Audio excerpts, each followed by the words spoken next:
Assalamualaikum warahmatullahi wabarakatuh. Di sini saya akan mempresentasikan tentang ruangan steril. Apa itu ruangan steril? Ruangan steril itu ruangan bersih. Ialah ruangan dengan keadaan terkontrol yang diperoleh untuk digunakan sebagai ruangan pembuatan sajian obat steril atau bisa disebut dengan CPOB. Ruangan ini dipersiapkan untuk produksi obat steril sehingga harus mempunyai syarat-syarat khusus. Ruangan produksi steril ialah tempat yang dipersiapkan secara khusus dari bahan-bahan dan tata bantu yang harus sesuai dengan cara pembuatan obat yang baik. Steril ialah suatu kondisi absolut atau mutlak, bebas dari mikroorganisme hidup, tidak sebagian atau hampir steril. Ruangan produk steril. Yang pertama, klasifikasi ruangan ialah bagian dari klasifikasi awal fasilitas dan juga bisa dilakukan pada saat rekualifikasi rutin, yang artinya baik aktivitas klasifikasi yang harus dicapai untuk ruangan bersih dan juga sarana udara bersih. Syarat-syarat ruangan produksi steril: yang pertama, bebas dari mikroorganisme aktif dengan menyaring udara yang ada di dalam ruangan dengan HEPA filter. Yang kedua, ada batasan kontaminasi dengan partikel. Yang ketiga, tekanan positif, yakni dengan udara ruangan lebih besar daripada udara di luar, sehingga udara di dalam mengalir ke luar ruangan. Yang keempat, minimal terbagi atas 3 area, yaitu area kotor atau bisa disebut dengan black area, intermediate area atau bisa disebut dengan gray area, dan ada juga area bersih atau wet area. Yang kelima, tidak boleh ada ruangan terbuka atau bisa juga hanya satu arah jalan. Yang keenam, permukaan ruangan harus kedap air. Yang ketujuh, memiliki tempat pembuangan khusus. Ruangan disterilkan dengan cara disemprot dengan larutan bakterisida, lalu didiamkan beberapa waktu, lalu disap dan diganti dengan udara steril atau juga udara yang dilewatkan pada penyaring udara.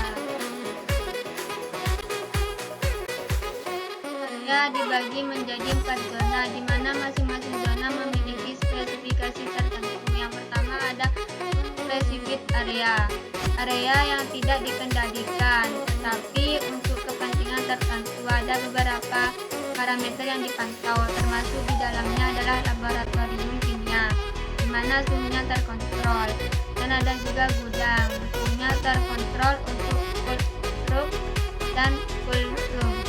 Kemudian kantor, kantin, ruang ganti, dan ruang teknik. Yang kedua, ada black area.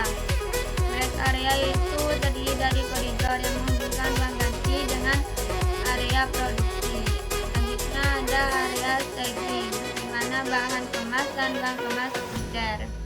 Setiap karyawan wajib mengenakan sepatu dan pakaian black area, salah satunya dengan menggunakan penutup kepala. Area ini bisa disebut juga area kelas F. Selanjutnya ada gray area.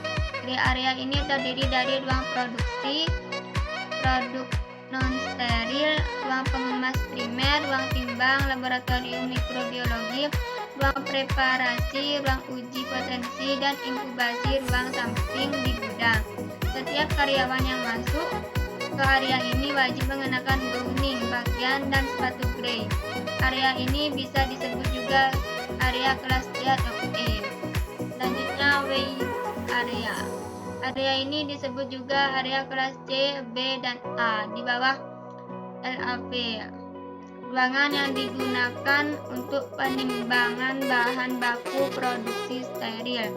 Ruangan missing untuk produksi steril background, ruang filling, laboratorium mikrobiologi atau bisa dengan disebut ruang uji sterilitas.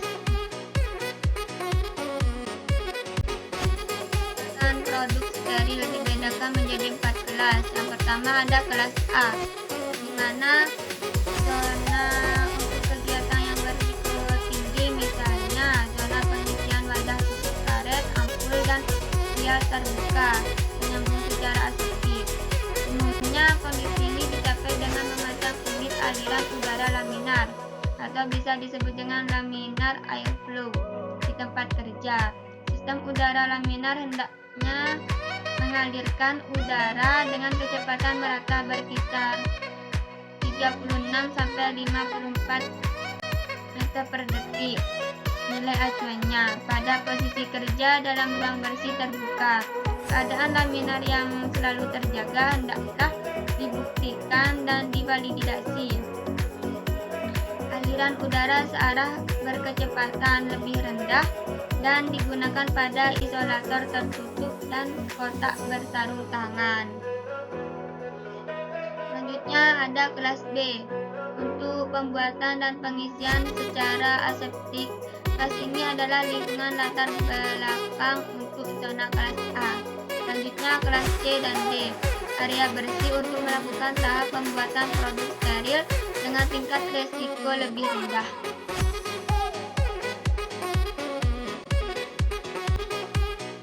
Menjelaskan tentang desain ruangan steril. Yang pertama, memasuki ruangan persiapan, di mana ruangan persiapan ini untuk menyiapkan alat kesehatan dan bahan obat seperti etiket, pelabelan, penghitungan dosis, dan volume cairan. Kemudian memasuki ruangan wastafel dan ruang ganti baju untuk mencuci tangan dan untuk memakai APD. Dan memasuki ruang antara dan memasuki ke ruangan baju kerja kelas D. Lalu memasuki ruangan antara lagi, lalu ke ruangan lepas baju.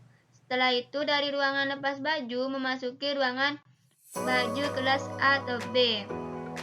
Dari kelas A atau B bisa memasuki ruangan antara lagi dan bisa pergi ke ruangan administrasi produksi dan pasbox.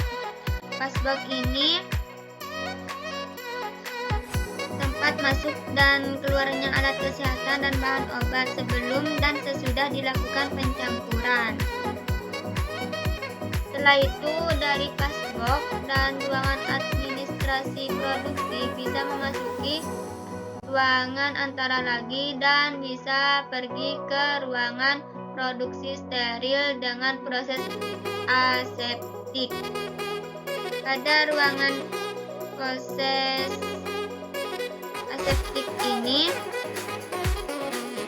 di mana hanya terdapat kelas A dengan ruang B sebagai latar belakang. Bila dilakukan filtrasi steril sebelum ditutup, maka boleh dengan latar belakang ruangan kelas C. Setelah itu kita juga pergi ke dari ruangan produksi steril dengan proses aseptik, kembali lagi ke ruangan antara dan ke ruangan pakai baju kelas AB dan memasuki ruangan antara dan memasuki ruangan bahan baku.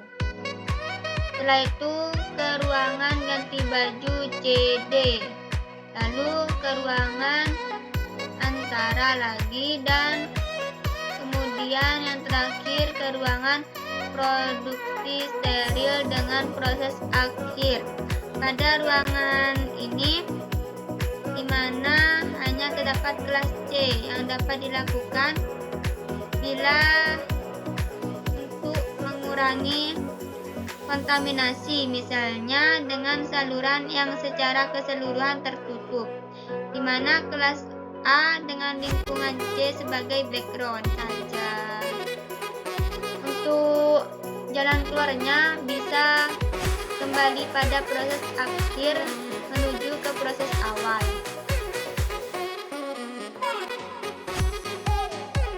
Sekian dari saya, terima kasih. Mohon maaf apabila ada salah kata. Wassalamualaikum warahmatullahi wabarakatuh.